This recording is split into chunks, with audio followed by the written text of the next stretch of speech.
I'm just going to talk like this. So our guest reader for tonight is Joanne Anderton.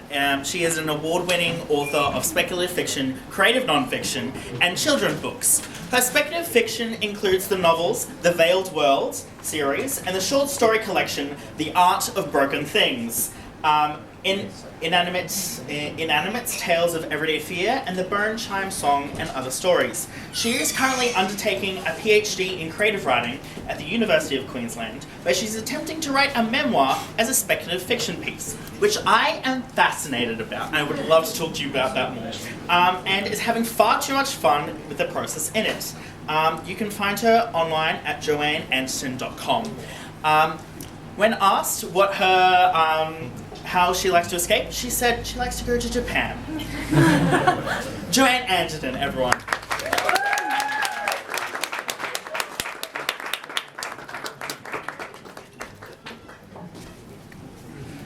Okay, wish me luck. Is that one? Yeah.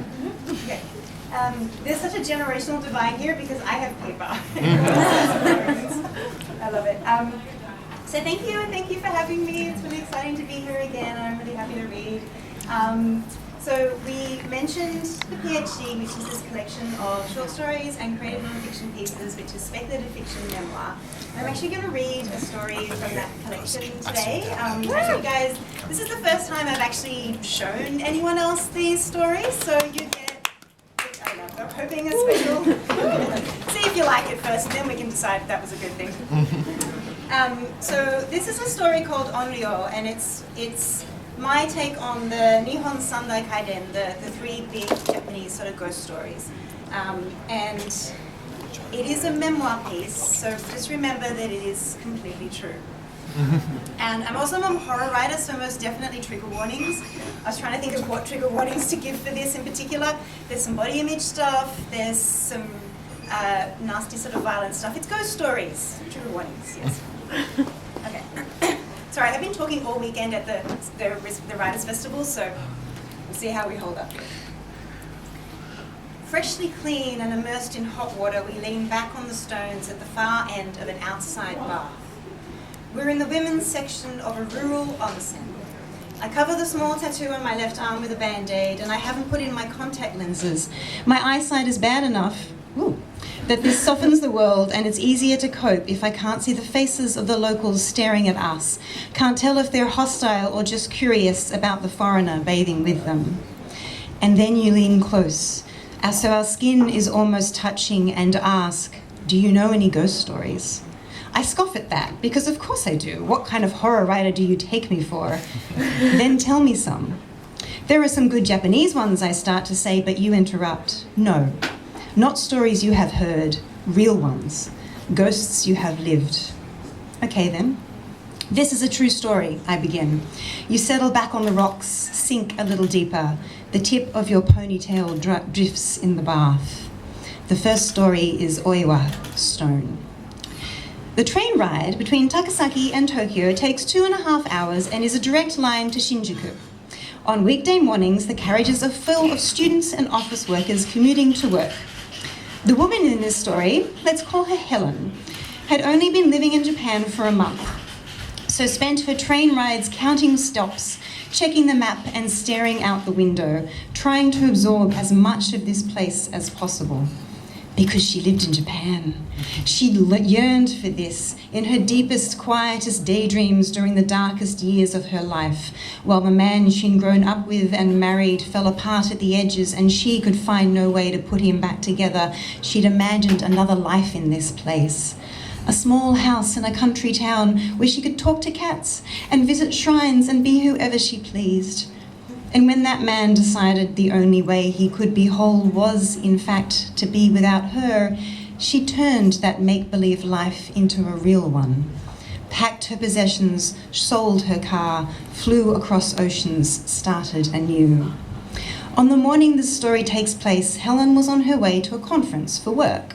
Her town was several hours from Omiya, where the meeting would take place, so by 7 a.m. she was on the train, half awake, staring out the window and doing her best to notice every change in the landscape on the other side. The mountains gave way to fields at first, and the soggy earth of what she assumed were rice paddies. Then buildings appeared, white with dark roofs, small collections of shops, roads and cars and intersections, the squeal of a railway crossing and lights flashing and alarm blaring as they rushed through. They hadn't travelled far when it happened. Still countryside with old run-down houses leaning close to the tracks, large crops of negi, leeks, growing in neat lines. The train slowed to squeeze between these structures when a second-floor window flung open and a woman leaned out. Helen sat forward, snapped alert by the real ghost story. Does it have an ending? Such venom in your words. It does, I promise. I know because it happened to me. You allow me to hold you and listen as I speak. The final story is Otsuyu, Jew. The woman in this story, let's call her Jo because that's her name after all, was walking home after a night in Tokyo. Slightly drunk from beer and nihonshu, she wasn't paying attention to the path between train station and apartment. At this point, she'd been living in Japan for 6 months, and the town that had once been new and strange was comfortable, familiar. The back streets were lit by lamps of stained glass and wrought iron, but she didn't need them to light her way. Distracted, complacent, she was busy scrolling on her phone and very nearly ran into a young woman going the other way. "I'm sorry," Jo stumbled back.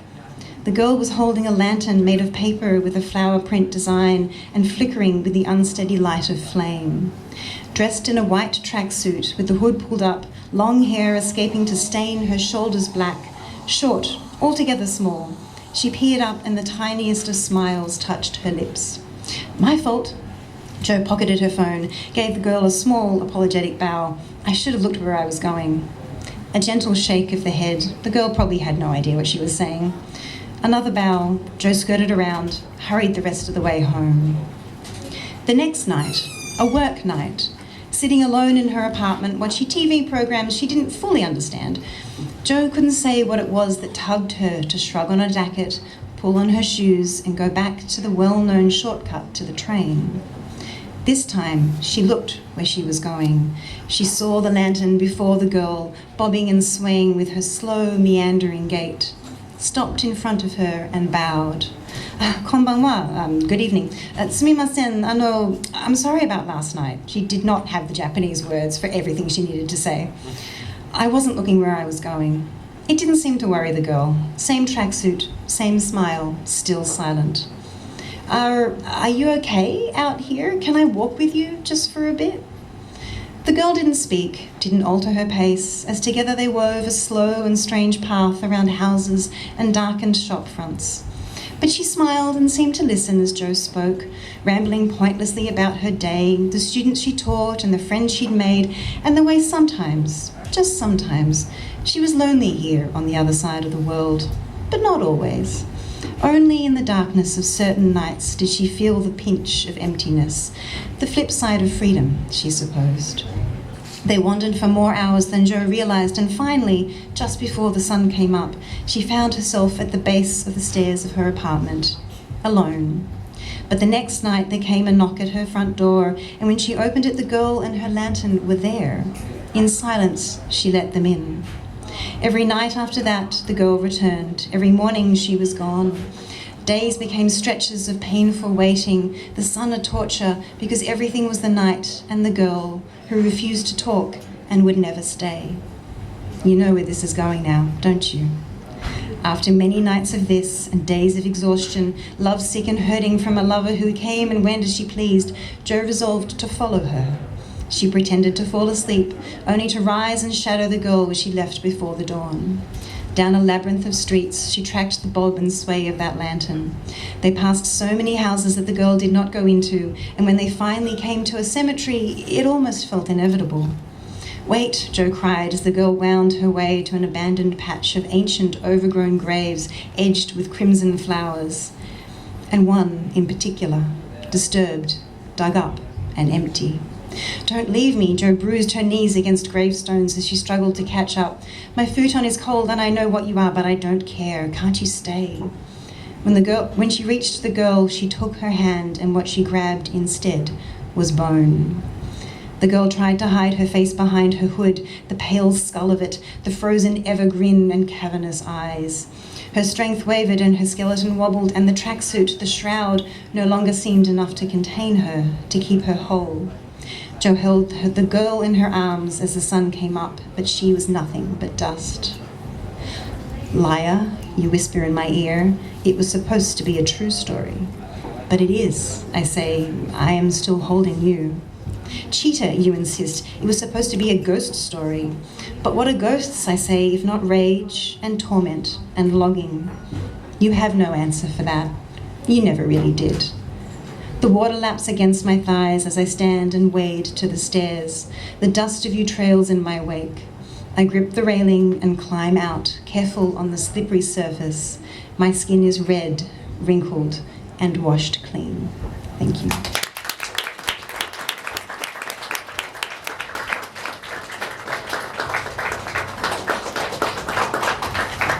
Alright, cool. If I can keep you here for a second, I would love to sort of like try something new in basically having an open conversation, that if anyone has any questions at all, just put your hand up, yell them out, step forward, you know. But otherwise, I have some questions for you. Sure. Okay, firstly, that was brilliant and just amazing. So that's for your PhD? Like, how does that... How does that even work, you ask? Yeah. So the PhD project is a collection of speculative fiction short stories and creative nonfiction pieces and memoir. It is about the almost year that I spent living in Japan, cut short very sadly by COVID. And it's my way of trying to tell a true, like an honest story. So, you know, I'm a writer, I write weird stuff, I imagine weird stuff all the time. It is actually impossible for me to tell a true story without incorporating those imaginary parts into it. So that's what the collection is doing. And the flip side, so in a creative writing PhD, you do like a large work, creative work, and you do a smaller exegesis, which is like a long-form critical essay. And in that, I'm really sort of analysing how we tell true stories anyway. What do we even mean when we're talking about truth, especially when we relate it to fiction and memoir? If we're writing memoir, we're relying on things like our memory, and these things are completely unreliable in the first place. So I'm sort of playing with those. That's just incredible and like so exciting that you're doing that, because I've never heard of that before, and it's so interesting that you are blending those things, and like how, like they talk about creative nonfiction, but how creative can you get then with that nonfiction or with that memoir and the 100%. lines and balances between? That's so 100%. cool. Yeah. Okay. So as we're all students, it's really interesting, you know, like we're at this point where, like for us, most of us are third years too, and they don't really explain the PhD process or anything like that. So I would really like basically just like a little industry chat. So you're at UQ. Yes. How were you there for like some your initial microphone? degree? Just scream. You're the main answer. So yeah, like what was your process with that? Did you do masters, honors? What was your undergraduate? What was the process of getting to your PhD point? Or did you just jump straight there? No, no, I've been around for a while. No, so I did undergrad like so very many years ago. We're not going to talk about how many years ago that was, and I'm just going to shout. Just scream. Let's not talk about how many years ago that was. And then I. Okay, we'll go forward more so. And then.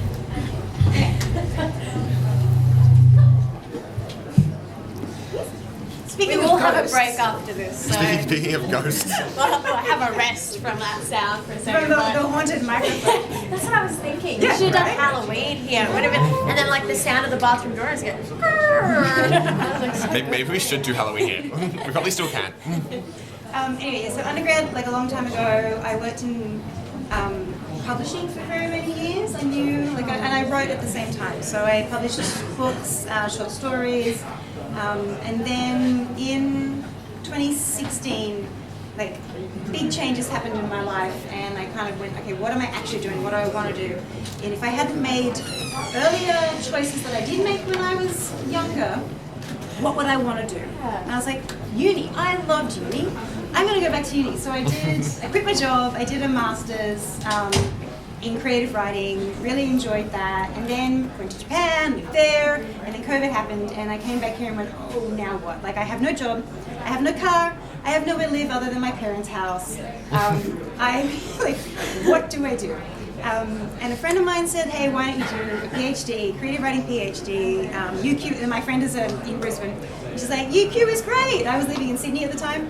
Why don't you come up to UQ? And I'm like, yeah, why don't I come up to UQ? my God. And so that's what I did. So that's like, that is my journey. My journey is long and slow. UQ do, like for a creative writing PhD, they need you to have a professional publication. So it's difficult to sort of just jump right in. But I had a few of those by that point. How did you get those? Like, are you talking a book professional publication? Yeah. Because the industry for that of like speculative fiction and genre, especially within Australia, is so difficult to try and get that stuff in. Yeah, 100%. Yeah. Is there any sort of like tips or tricks or any advice that you can have to kind of break into that industry? Yeah, so I've got a trilogy of novels which were published by Angry Robot over in the UK like 10 years ago or so now.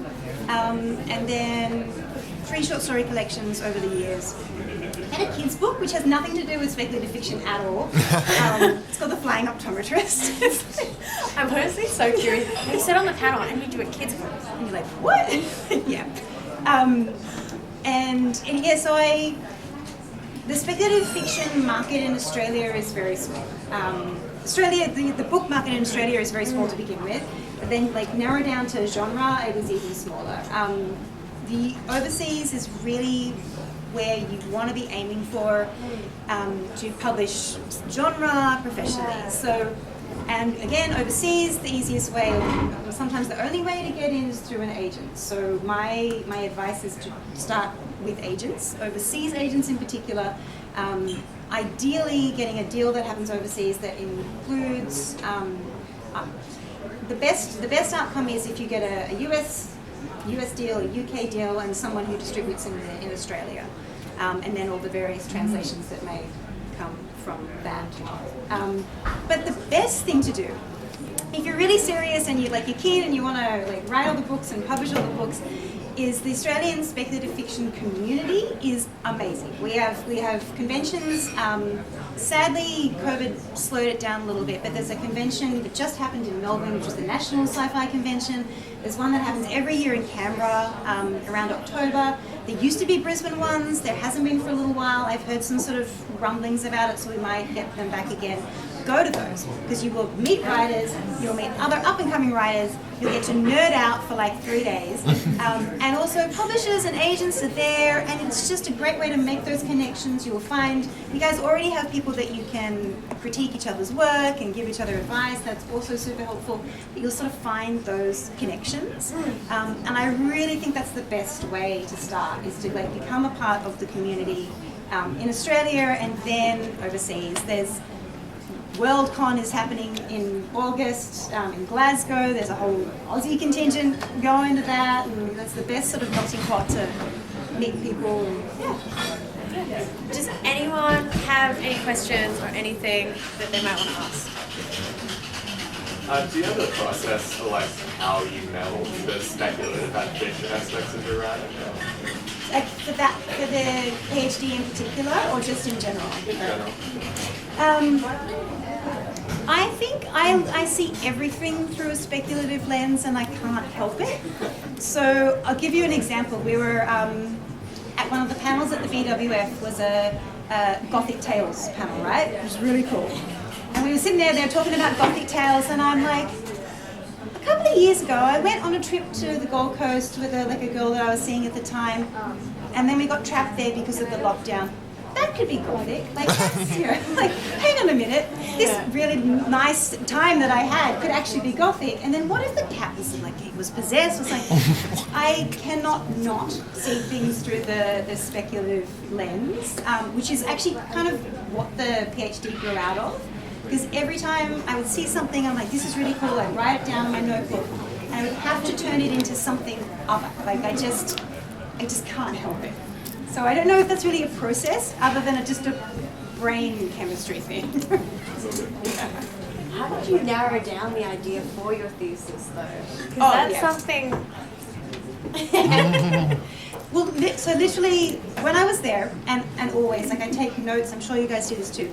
I take notes of things that jump out at me as, oh, that could be a story. So I've got like journals, and while I was there, I just filled these full of like, this could be a story, this could be a story.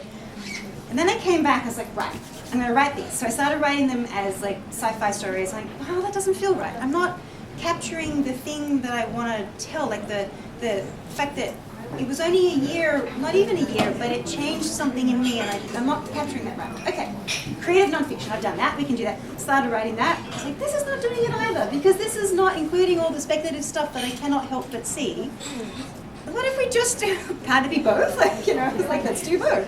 So that is literally where it came from. Best of both worlds. Yeah. So cool. And did you just go through the slush pile for your agent, which is just like basically this like email basically that they literary agents that sort of thing? Is that how you did it?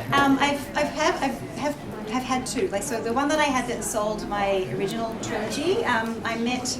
So years ago, the Queensland Writers Centre ran a manuscript development program with Orbit Books, and I applied to that and got into that. And she was there, sort of meeting and greeting, so I met her that way. Which is another good thing, like advice is like apply to all the programs, go to all the things, submit to all the things, like keep trying. Those are the best ways to make the connections as well. And the agent I have now, she did an open call, and I knew someone who knew her, and I was just like sort of hopped on sideways. Yeah, That's so good. yeah. Thank you so much. And like, if anyone has any more questions, I'm sure Joanne would be more than happy to answer them. And we'll be here for a little bit longer, but might have to go because incredibly tired after doing an entire 4 days of Brisbane Writers Festival. I am tired. I don't know how you are still standing.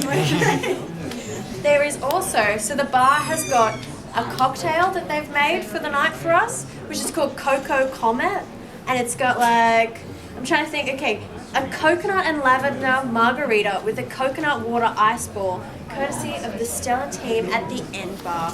So like, have a break, or break Have a 20 Kit minutes, interval. yeah. 20 minutes. Have a break, have a Kit Kat. Go to the drinks, go to the toilet, whatever. We'll see you back.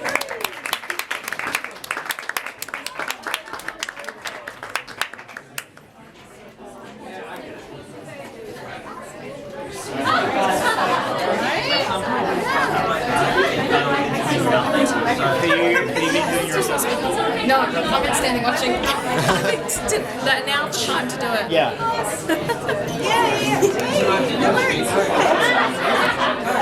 That was like one of the best live readings I think I've like ever had. I don't know.